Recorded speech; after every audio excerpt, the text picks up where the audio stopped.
Get it? To the man that I once deemed as my Achilles heel, fuck you.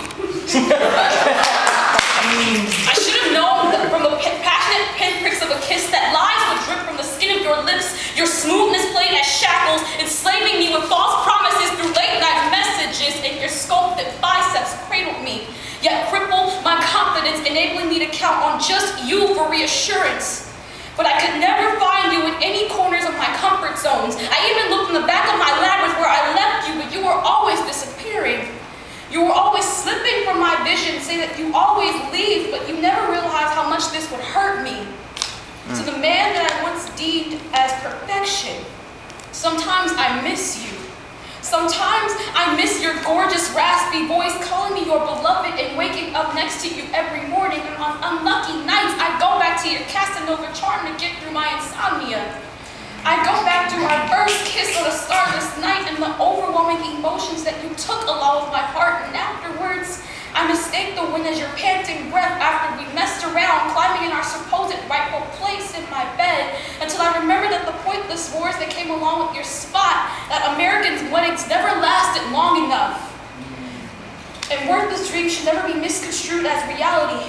We were Gatsby and Daisy. I was striving to build a fantasy for something so empty, and you were just careless. We were Troilus and Cressida, Paris and Helen, Peter and Gwen, Humphrey and Ingrid, Clark and Lana, duped from the beginning. I should have known.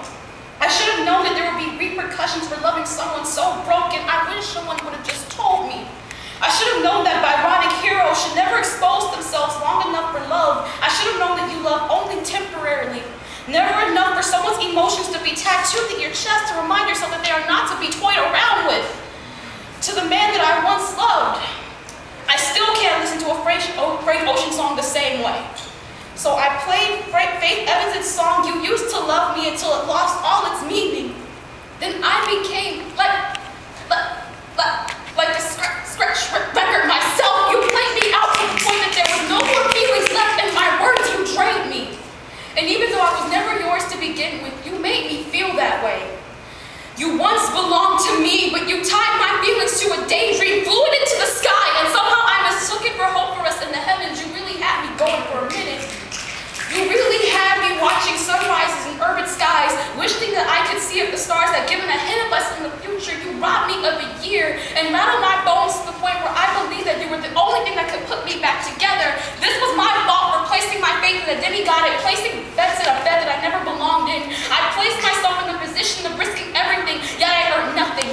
I gave you subtle I love yous in the linings of my poems, and you saw them. And all I wanted was for you to forgive me the same. You made me feel stupid when I found out that I never came first with you, but every time I wanted to prove myself wrong, that maybe second place was a fluke, that because the way our hearts beat together, it was like listening to a Kanye West intermenstrual on 808s, but even that ended with heartbreak. You should have told me that you never wanted my poems.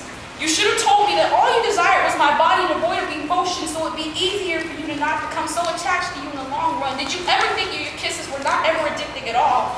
You should have told me that trying to save you was overrated, but before I become the epitome of a bitter woman, burying these broken bones in her backyard of a closet through this poem, thank you. Thanks to you, I found someone else who can finish my sentences. He found me fixing the mess you made, you natural disaster, so he swept me off my feet with sweet words and honesty, and his eyes credit perfect pictures of someone as gorgeous as Venus, but he credits those images as me. Somehow I've let him heal parts of me that you couldn't, and he understands what it means to care about someone and actually mean it. I can finally muster up the courage to say I'm happy now.